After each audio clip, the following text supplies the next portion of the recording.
Eu sabia que seria presa. E as mulheres não estiveram de fora, fizeram parte, como fazem sempre. Enquanto esteve presa, aproveitava o miolo do pão trigueiro para fazer flores. Amassava lentamente, moldava e fazia rosas. Isso era algo que ajudava a libertar a mente. Aurora Rodrigues nasceu em 1952 numa humilde família alentejana. Em casa, ouvia-se baixinho a rádio Voz da Liberdade e a política esteve sempre presente, intuída, sentida, falada às escondidas. Aplicada nos estudos, em 1969, Aurora ingressou na Faculdade de Direito em Lisboa. Ligou-se aos movimentos estudantis de conspiração e juntou-se ao MRPP. Ficou claro debaixo do olho da PIDE. A 3 de maio de 1973, foi presa e levada para Caxias. Durante quase 3 meses, foi humilhada, espancada até desmaiar, asfixiada com água e impedida de dormir durante 16 dias e 16 noites. Queriam que falasse. Queriam nomes. A Aurora deu-lhes silêncio. As histórias que ela ouvia quando tinha pouca idade, não havia fantasia, tinham sangue de verdade. Eu sabia que era vigiada, portanto, porque nós acabamos por nos aperceber que há alguém que aparece muitas vezes ou que há uns carros que aparecem mais vezes. Eu trabalhava na altura, trabalhava num restaurante, fazia as ceias e eles sabiam. E eu, quando saía, dava voltas, metia-me por parte de trás dos prédios, saía pela parte da frente, dava uma série de voltas. Eu sabia que seria presa, avisei a minha mãe, uma questão de fidelidade, de lealdade, dizer-lhe que para ela estar preparada, tinha perfeita noção dos riscos que corria, só que não ia desistir.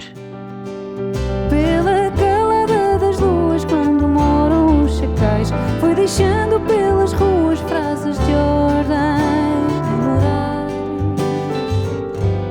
O ponto de partida para este projeto foi efetivamente sentir que todos os anos, quando se aborda esta temática, e normalmente sempre na mesma altura, estávamos sempre a falar sobre as mesmas figuras que têm que continuar a ser faladas, porque há novas gerações a crescer e cada vez mais distantes dos acontecimentos e que precisam de ouvir falar dos capitães de Abril, dos políticos, dos cantautores, etc. Havia e há muita gente que teve pequenos contributos, outros maiores, mas que, acima de tudo, que teve a ousadia e a coragem, porque naquele tempo ser subversivo e ser resistente naquele tempo não significa o mesmo que ser hoje. Havia muitos riscos, as pessoas correram muitos riscos. Eu acho que senti desde pequena a necessidade de resistir. Quando entrei para a escola, nós tínhamos exatamente o contrário. Tínhamos a propaganda ao contrário. Diziam-me o contrário do que me diziam em casa ou que eu me apercebia em casa. Eu fui pela mão da minha mãe e devo dizer que foi pela mão da minha mãe que eu aprendi muita coisa. Não falou de mão beijada, calou tudo o que sabia, mesmo sendo torturada, só silêncio lhes dizia. A emoção coletiva é uma espécie de corrente elétrica. E eu senti aquela vibração, aquela emoção. A esperança. A primeira vez que eu soube que havia esperança foi quando eu vi o Humberto Delgado. Eu não sabia o significado, mas sabia que aquilo era bom. Para Caxias foi detida a Aurora e com pétalas de pau ela fez rosas de trigo, entre os muros da prisão fez das flores um abrigo. Foi o meu refúgio. Eu escondia-me ali, eu fazia as flores, eram as minhas mãos que faziam, as minhas mãos que tinham a força, as flores que me davam a força, e quando fui para a cela de tortura, continuava a fazer. Tinha a mesma função, dar-me força, ocupar as mãos, e eu fazia, e eles depois deitavam tudo fora, e eu fazia outra vez. E aquilo era uma forma também de me desligar, de fazer de contas que eles não estavam lá. E não falar.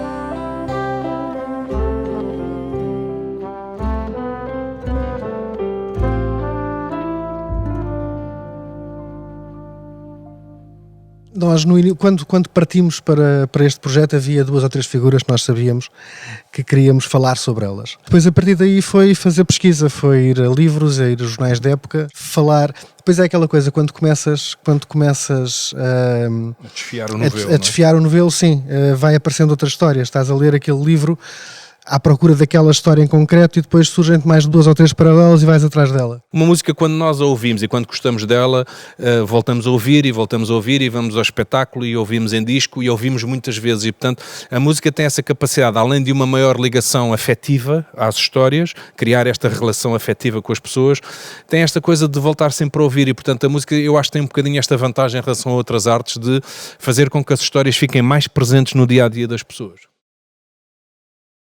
Eu não conhecia grande parte dos nomes que estão aqui. Acho que ninguém conhecia.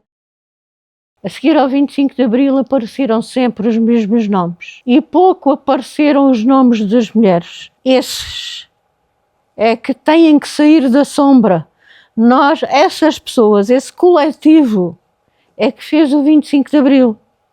Não foi um dia, foram muitos dias. Acho que nos processos de construção da democracia há sempre coisas muito dolorosas e acaba por ser inevitável existirem e serem colocadas em prática políticas de memória e portanto, havia que controlar algum tipo de narrativas para até não acabarmos por não cair numa guerra civil ou nesse risco, não é? E outra coisa que também me puxou muito foi também o facto de eles falarem de muitas mulheres, porque neste processo das políticas de memória que foram sendo praticadas ao longo dos últimos tempos, sobretudo no início do processo de construção democrática, as mulheres estavam de fora e as mulheres não estiveram de fora, fizeram parte como fazem sempre.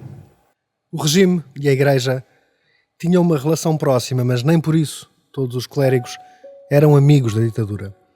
O padre Alberto Neto foi uma dessas vozes desalinhadas e distinguiu-se pelo seu papel como pedagogo, tendo sido alvo de vigilância próxima da PIDE.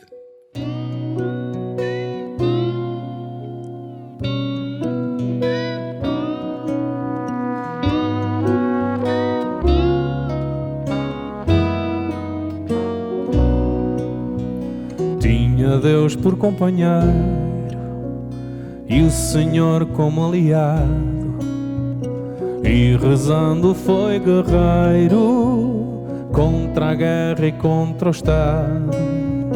Foi um mestre no ensino e foi padre de coragem. Entre as linhas do divino foi passando a mensagem. As celebrações que na capela tinham alguma adesão já foram crescendo depois com não só os estudantes do Padre Alberto, mas os familiares dos estudantes e animados com cânticos que o próprio Padre Alberto ajudava a redigir, não é? E esta dinâmica da capela é que permitiu que fosse vista como um local onde alguns jovens decidiram que seria oportuno fazer uma vigília pela paz.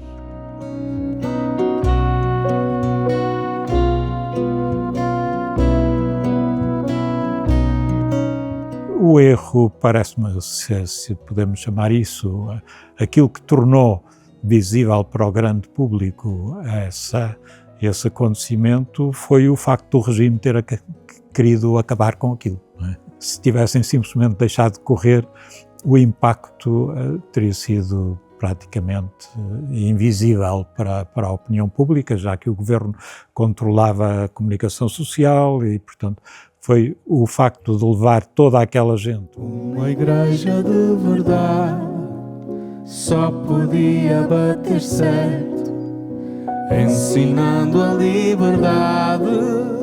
Foi assim o Padre Alberto. Ninguém estava à espera de indemnizações, mas respeitem. E não respeitaram. Não os apresentaram a julgamento. Eu nunca fui chamada para identificar os pitos que me tinham torturado. E eu tinha sido torturada no ano anterior ao 25 de Abril.